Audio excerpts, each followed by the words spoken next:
Hello students, welcome to tryst with biology. और आज हम इसमें पढ़ेंगे प्रेगनेंसी एंड एम्ब्रियोनिक डेवलपमेंट। बेटा, बायोलॉजिकली प्रेगनेंसी को गैस्टेशन पीरियड बोलते हैं। गैस्टेशन पीरियड जो होता है वो 9 मंथ का पीरियड होता है, जिसमें 3 ट्राइमेस्टर में डिवाइड होता है। फर्स्ट ट्राइमेस्टर, सेकेंड ट्राइमेस्टर और थर्ड ट्राइमेस्टर। जो ये ट्राइमेस्टर है, ये जो है वो क्या है, 3 मंथ्स के पीरियड है।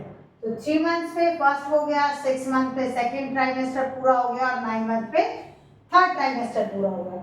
यहाँ बच्चे हम ये देखेंगे कि जो गेस्टेशन पीरियड है उसमें हमने जब एम्ब्रियोनिक डेवलपमेंट पढ़ा था, एम्ब्रियो कैसे बना ये पढ़ा था लास्ट वीडियो में। तो हमने क्या पढ़ा था कि जो यहाँ ओवरी है और ओवरी से जब ये ओवम रिलीज हुआ फैलोपियन ट्यूब के थ्रू यहाँ पहुंचा था, तो इसके बाद इसमें फर्टिलाइजेशन हुई, 1 से 2, 2 से 4 इस तरह से सेल बने और फाइनली ये यहाँ आ गया था। यहाँ कहाँ? यूट्रस वॉल पे। यूट्रस वॉल पे इसमें बाहर की साइड जो बाहर वाली लेयर है, ये एक लेयर बनी थी जिसे हमने बोला था ट्रोफोब्लास्ट। जो ट्रोफोब्लास्ट है आउटर वॉल ऑफ सेल्स है, इसमें जो बाकी सेल्स है वो ऊपर की साइड बने थे। ये क्या है? ट्रोफोब्लास्ट। यहाँ एक सेल मास था, वहीं से स्टार्ट कर रहे हैं हम जहां से पीछे खत्म किया था। और ये जो पूरा की पूरा है ये एमनियोटिक फ्लूइड था। अब यहाँ बात करते हैं हम इसकी कि ये जो है ट्रोफोब्लास्ट जो लेयर है, इस ट्रोफोब्लास्ट से यहाँ कोरोनिक विलाई निकलती। ये कोरियोनिक जो विली होती है, ये कोरियोनिक विलीज जो है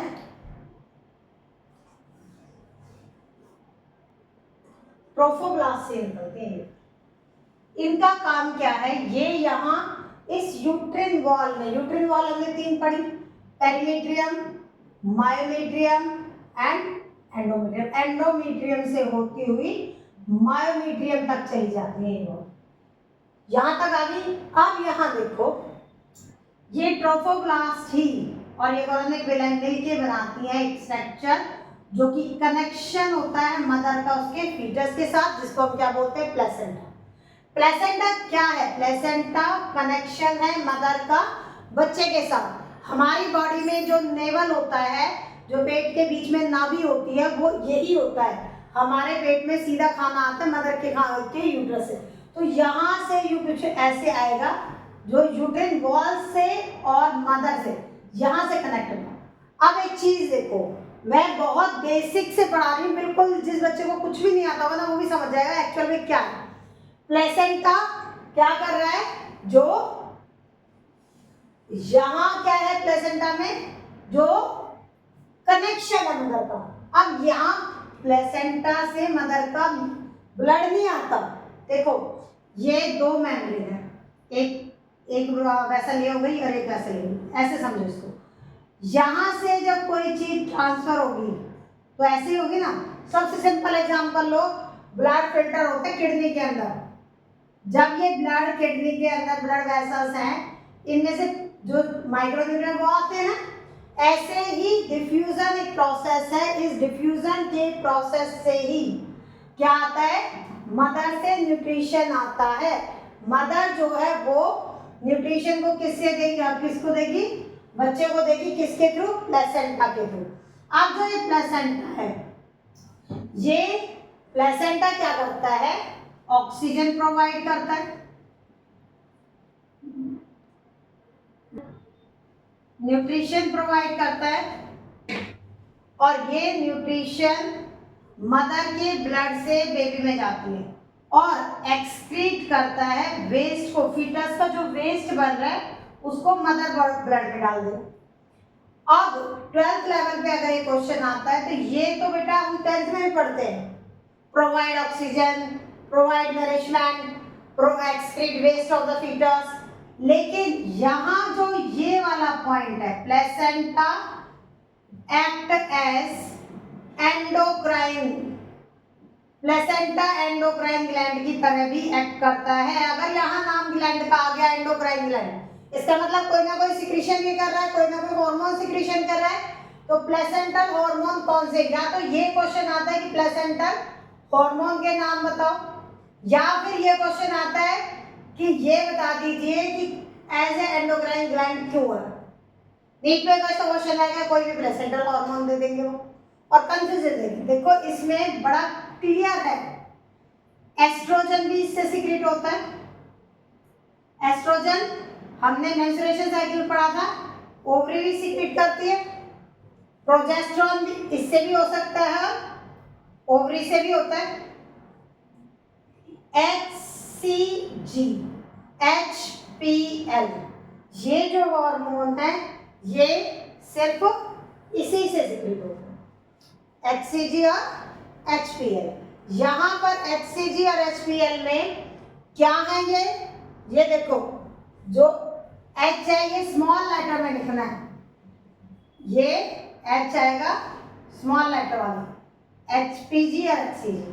तो H मतलब ह्यूमन, दोनों में यही है।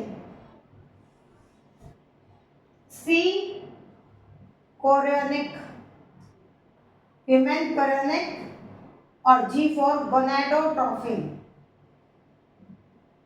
ये हो गया human chorionic gonadotrophin. HPL human, placenta से सीक्रेट हो रहा है, placental lactogen, human placental lactogen hormone. ये 4 हार्मोन सीक्रेट होते हैं प्लेसेंटा से, इसलिए प्लेसेंटा को एंडोक्राइन ग्लैंड कहते हैं। और सारे के सारे हार्मोन किसके लिए चाहिए, टू मेंटेन प्रेगनेंसी, प्रेगनेंसी को मेंटेन करने के लिए, फीटल की ग्रोथ के लिए ये सब चाहिए होते हैं। इसलिए प्लेसेंटा का अब 12th लेवल पे एक और रोल पड़ गया है कि वो हार्मोन भी सीक्रेट करता है जो प्रेगनेंसी मेंटेनेंस में हेल्प करती है। बेटा एक चीज याद रखना कि at the time of pregnancy females में सारे के सारे हार्मोन्स, चाहे वो हार्मोन थायरॉक्सिन है या प्रोलैक्टिन है या कॉर्टिसोल है, जितने भी बॉडी में हार्मोन होते हैं और जो सेक्सुअल हार्मोन है वो तो है ही एस्ट्रोजन प्रोजेस्टेरोन, ये इनका लेवल डबल से भी ज्यादा हो जाता है, बढ़ जाते हैं। क्यों? क्योंकि एक बॉडी के अंदर दूसरी बॉडी बन रही है, तो इसमें हार्मोनल लेवल जो है वो बढ़ जाता है।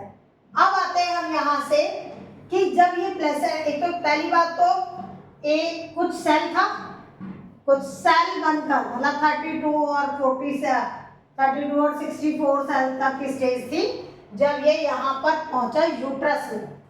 अब जब ये यूट्रस में पहुंच गया और यूट्रस में इम्प्लांट हो गया और वहां पर इसमें प्लेसेंटा बन गया, तो अब तो इसकी ग्रोथ होगी।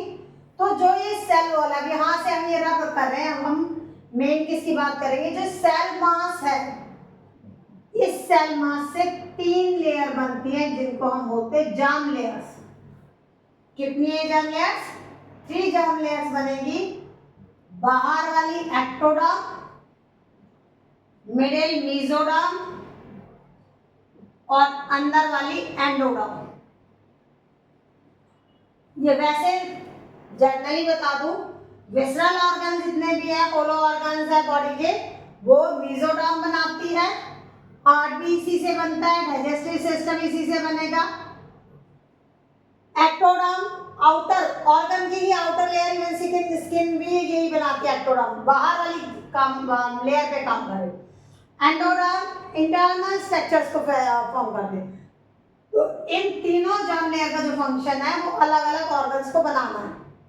फाइनली हमारे सिलेबस में क्या है कि इन तीनों लेयर का नाम है, 11th में पढ़ा हमने, इसी से हमारी बॉडी बनी है क्योंकि हम ट्रिप्लोप्लास्टिक है। अब ये जो है जो हम पढ़ रहे हैं कि एम्ब्रियोनिक डेवलपमेंट कैसे हो, प्रेगनेंसी के 9th पीरियड में सबसे पहला जो मंथ होता है उसमें बॉडी का सबसे पहला ऑर्गन हार्ट बनता है। शुरुआत लाइफ की हार्ट से होती है और एंड भी लाइफ का हार्ट से होता है। हार्ट ने वर्किंग बंद होगी, खत्म आदमी, हार्ट ने वर्किंग शुरू कर दी, हो गया शुरू। सेकेंड मंथ में, जो सेकेंड मंथ है उसमें लिम्स एंड डिजिट्स बनते हैं। लिम्स मतलब हाथ पैर, और डिजिट्स मतलब उंगलियां, जो फिंगर्स है, लिम्स एंड डिजिट बन। थर्ड और जो फोर्थ मंथ आता है, थर्ड एंड फोर्थ मंथ जो होता है, इसमें लगभग सारे ऑर्गन्स बन जाते हैं, ऑर्गन सिस्टम जो है वो डेवलप हो जाए। जितने भी ऑर्गन सिस्टम है वो सारे सारे फॉर्म हो जाते हैं। फिफ्थ मंथ के लास्ट तक जो है हेयर ग्रोथ होती है हेड के ऊपर। पता है जब बच्चा बनना शुरू होता है तो उसका साइज कितना होता है? एक चावल के दाने के बराबर होता है। सेल ही तो है, 8 10 15 16 सेल, 32 सेल को जोड़ोगे कितने सेल बन जाएंगे? सेल खुद माइक्रोस्कोपिक है, तो इतना एक चावल के दाने के बराबर होता है। और फिर देखो कितना बड़ा हो जाता है, सारे सिस्टम आते हैं। तो जब पैदा होता है तभी भी कितना होता है? 2 से 2.5 किलो का होता है। नॉर्मल एवरेज जो बच्चे होते हैं 2.5 से 3 किलो के होते हैं। जो बहुत हाईली न्यूट्रिटिव बच्चे होते हैं वो ज़्यादा चले जाते हैं, 4-5 किलो में। बाकी तो, और इससे लो है, अगर 2.5 से केजी से भी कम है कोई, 2.5 किलो से भी कोई कम है, तो फिर वो अंडर वेट हो जाता है। तो ये जो फिफ्थ मंथ है इसमें हेयर ग्रोथ हो जाती है सिर के ऊपर। अभी देखो मैंने बॉडी हेयर ग्रोथ नहीं कहा, सिर के ऊपर कहा। और इसी में जो फीटल मूवमेंट है, जो बच्चा मदर के बॉम में घूमने लगता है, वो भी इसी मंथ में होती है, फिफ्थ मंथ। अब बात करें सिक्स्थ मंथ की, और सिक्स्थ मंथ में, तो सिक्स्थ मंथ में आईलिड्स,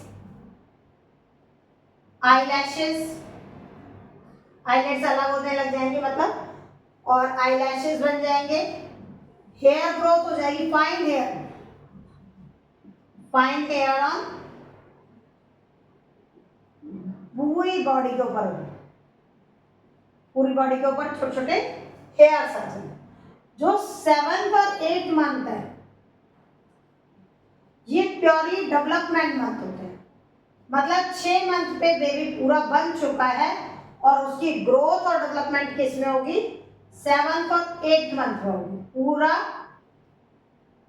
डेवलप हो चुका है। इसीलिए इन मंथ में जो है जो ट्रैवलिंग वगैरह अवॉइड करवाते हैं कि यहाँ पर बेबी की पूरी ग्रोथ हो चुकी है और पूरा जो बेबी है वो बन चुका है, इसके ऑर्गन्स बन चुके हैं, तो वहाँ पर मिसकैरेज के चांसेस ज़्यादा हो जाते हैं कि दौड़ा भी जर्क ज़्यादा लगे, तो वेट तो हो ही जाता है यूट्रस में, तो उसमें अबॉर्ट के चांसेस हो जाते हैं, इसलिए इसमें अवॉइड करते हैं ट्रैवलिंग वगैरह। अब आता है 9 मंथ। 9 मंथ में क्या होनी है? पास्चुरेशन होनी है। 9 मंथ में क्या होनी है? डिलीवरी होनी है। तो 9 मंथ जो डे क्या होता है? Ready to deliver. यहाँ इस 2 टॉपिक में अगर ये आता है कि एम्ब्रियो डेवलपमेंट आएगा तो ब्लास्टुला तक, ब्लास्टोसिस्ट तक की ग्रोथ दिखानी है कि एम्ब्रियो डेवलप हो गया, जो लास्ट वीडियो में। अगर कहते हैं प्रेगनेंसी और एम्ब्रियोनिक डेवलपमेंट बताओ तो फीटल या फिर फीटल डेवलपमेंट पूछे, इसकी जगह अगर ये भी पूछता है ना कि फीटल डेवलपमेंट कैसे, तो भी यही बताना है। फिर हम स्टार्ट सीधा एम्ब्रियो से करते हैं कि एम्ब्रियो टू फीटस कैसे बना, तो वो डेवलपमेंट ये कंप्लीट है। इनमें इन 2 टॉपिक में यही बताना है बस। इसके बाद आपका आएगा पास्चुरेशन एंड लैक्टेशन।